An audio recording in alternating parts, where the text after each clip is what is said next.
Jornal Boca Preta da Silva apresenta. Hoje nós vamos discutir um tema delicado e polêmico. Nós vamos falar sobre o aborto.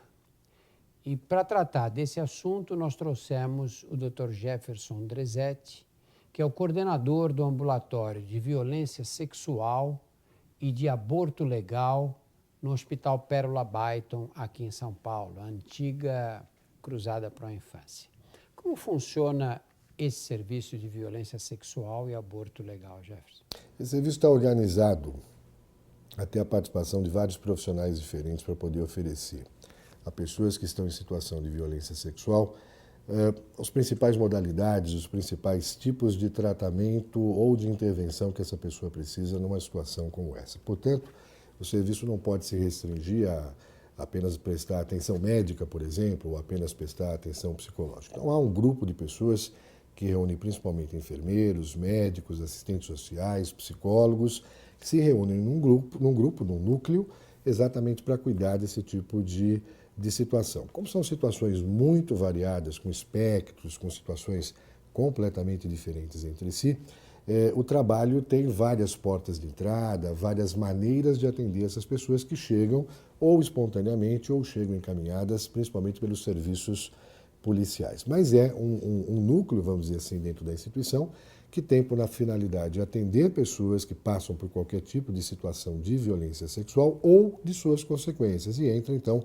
a questão do abortamento entre essas consequências, haveriam outras, como as doenças sexualmente transmissíveis, por exemplo, mas o peso da questão do abortamento e a fragilidade, a delicadeza desse tema sempre tomam bastante atenção da equipe.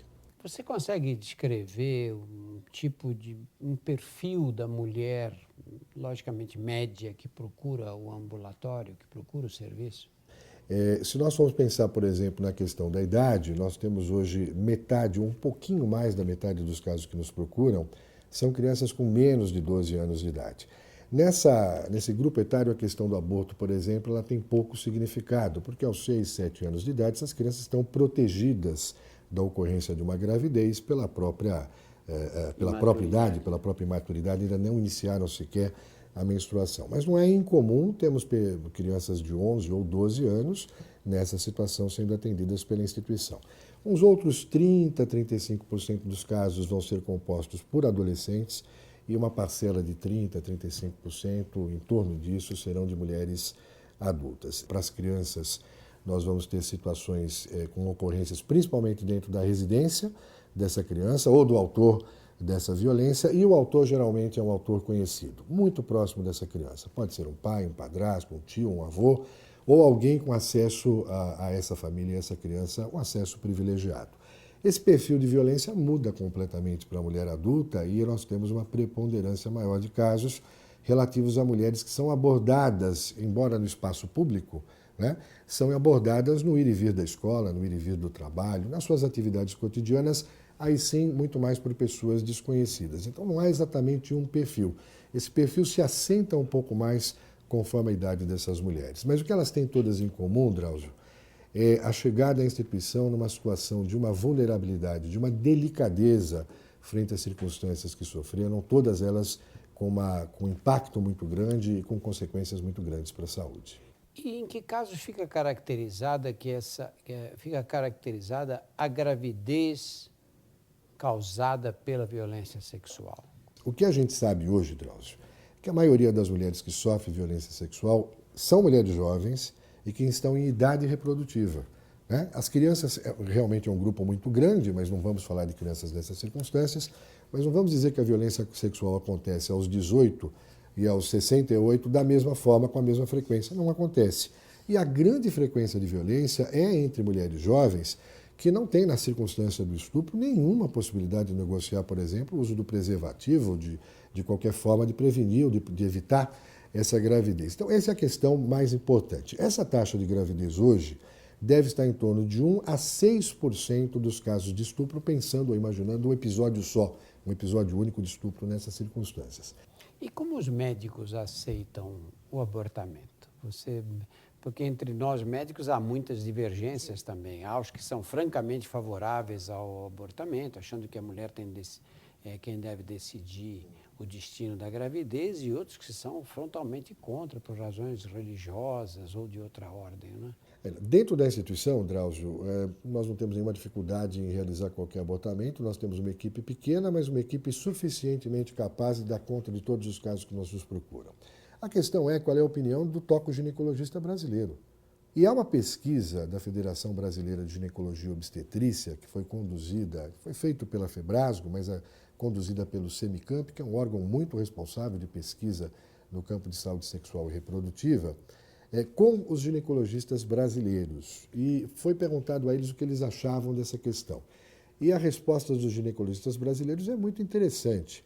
Menos do que 1% dos ginecologistas brasileiros gostariam que o abortamento fosse proibido em qualquer circunstância, inclusive nos casos de estupro, inclusive nos casos de risco de morte para a mulher. Essa posição mais retrógrada. Repete para mim isso, por favor. Vamos lá, que isso é importante. A pesquisa que foi feita com mais de 10 mil ginecologistas brasileiros, menos de 1% dos ginecologistas brasileiros, menos do que 1%, gostariam que a lei fosse modificada para ser mais restritiva ainda, proibir inclusive o abortamento nos casos de estupro e nos casos de risco de morte para a mulher. Mais de 99% estão de acordo que estão nesses casos... pelo menos de acordo. Quando a gente verifica esses dados, né, em profundidade, o que a gente encontra é que 60% dos ginecologistas, de 60% a 80% dos ginecologistas brasileiros acreditam que a lei deveria ser modificada para ser mais aberta e mais ampla para as mulheres. E o número de ginecologistas brasileiros que gostaria ou que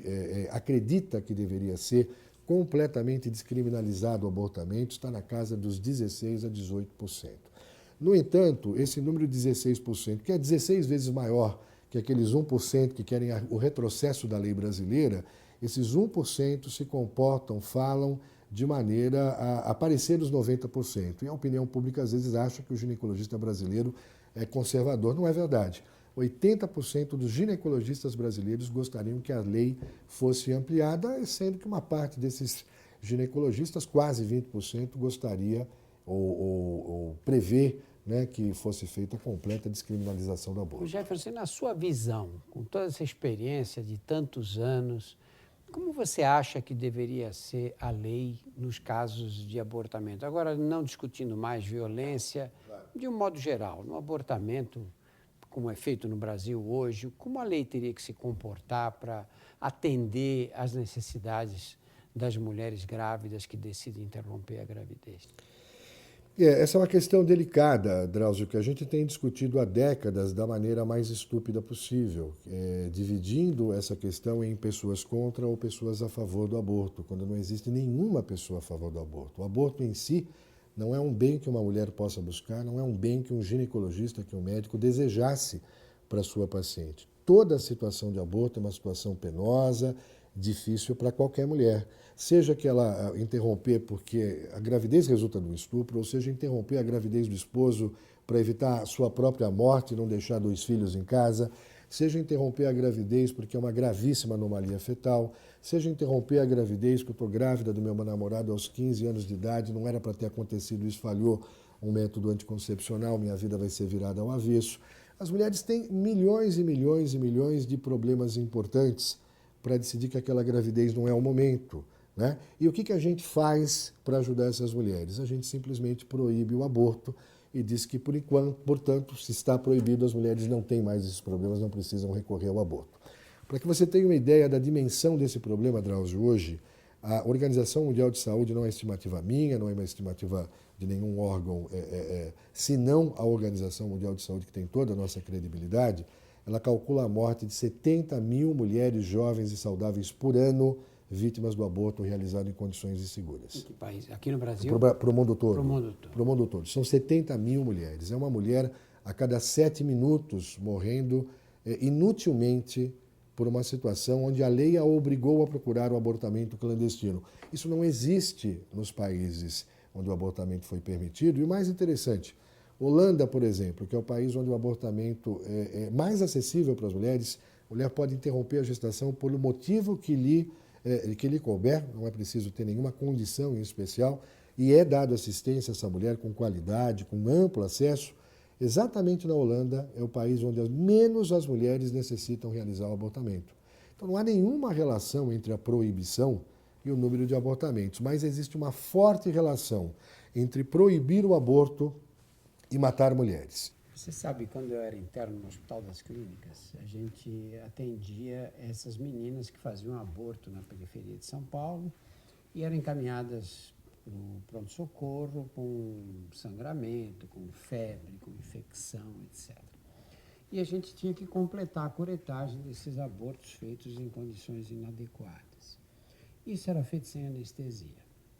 E um dia eu, mais um grupo ali, disse, não tem cabimento uma coisa dessa. Chamamos o chefe do pronto-socorro, isso não tem sentido fazer isso sem anestesia.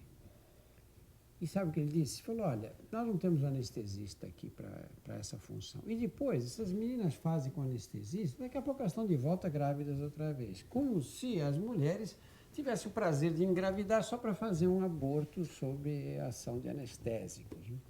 Existe um tipo de argumento semelhante a esse, que ainda a gente ouve muito, dizer, não adianta, porque aí o SUS não vai ter condições de arcar com essa despesa de toda essa população que faz abortos. O que você pensa dessa ideia? Essa justificativa ou esse argumento é um argumento que expressa enorme ignorância. Desculpe, um termo que me vem à cabeça nesse momento é uma ignorância.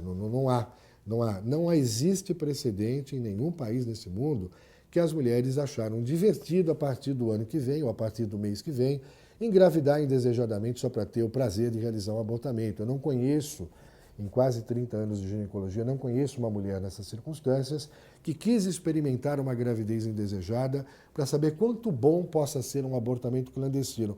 É realmente tratar a mulher, mais do que maltratar a mulher no pronto-socorro, não usando anestesia, é tratar a mulher como estúpida, né? E eu acho que isso não pode ser permitido num país como o nosso. Essa é uma cidadã que tem que ser tratada com o respeito mínimo que uma cidadã tem. Então, essa história que vamos ter uma explosão de aborto no dia seguinte realmente revela enorme ignorância sobre a questão desse tema.